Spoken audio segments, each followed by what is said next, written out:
Guys ये बात है उस समय की जब व्हाइट 444 के हाथ गलती से मैजिक क्यूब लग जाती है। उसके बाद वो मैजिक क्यूब की सभी शक्तियों को अपने अंदर ले लेता है और अब वो फ्री फायर वर्ल्ड का सबसे शक्तिशाली बंदा बन जाता है। उसके बाद सबसे पहले वो राइस्टार को मारकर खत्म कर देता है और उसे दूर कहीं भेजवा कर कब्रिस्तान में फेंकवा देता है।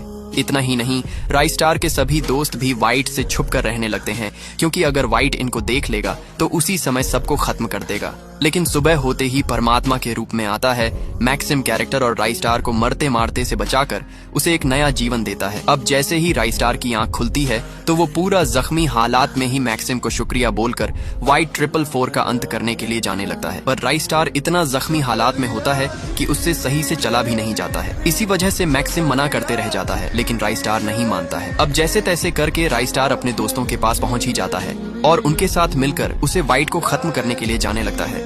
लेकिन ज्ञान भाई और अज्जू भाई उसे रोक लेते हैं और कहते हैं कि अभी अगर हम उसको मारने के लिए जाएंगे तो हम लोग खुद ही उसके सामने नष्ट हो जाएंगे। इसलिए वो लोग व्हाइट से छुपते हुए सीधा आ जाते हैं हयातो के पास। फिर व्हाइट के बारे में सभी बातों को बताते हैं कि कैसे वो फ्री फायर वर्ल्ड को नष्ट करने पर लगा है। इसलिए अब हयातो जाता है और बचे हुए उस आखिरी मैजिक क्यूब को प्रकट कर देता है। उसके बाद उस मैजिक क्यूब को राइस्टार को देने ही वाला होता है, तभी वहां पर व्हाइट 444 भी पहुंच जाता है। जिसके बाद हयातो डरते हुए उस मैजिक क्यूब को राइस्टार की ओर फेंक देता है, लेकिन व्हाइट भी उसे पकड़ने के लिए चला जाता है। अब आगे जो हुआ उसे देखने से पहले अगर आप भी मेरी तरह राइस्टार को पसंद करते हैं तो वीडियो को लाइक करके चैनल को सब्सक्राइब करके कमेंट आई लव राइस्टार लिखो। पर राइस्टार बड़ी मुश्किलों से उस मैजिक क्यूब को ले लेता है और उसके बाद तो व्हाइट 444 को बड़ी मुश्किलों के बाद खत्म कर ही देता है।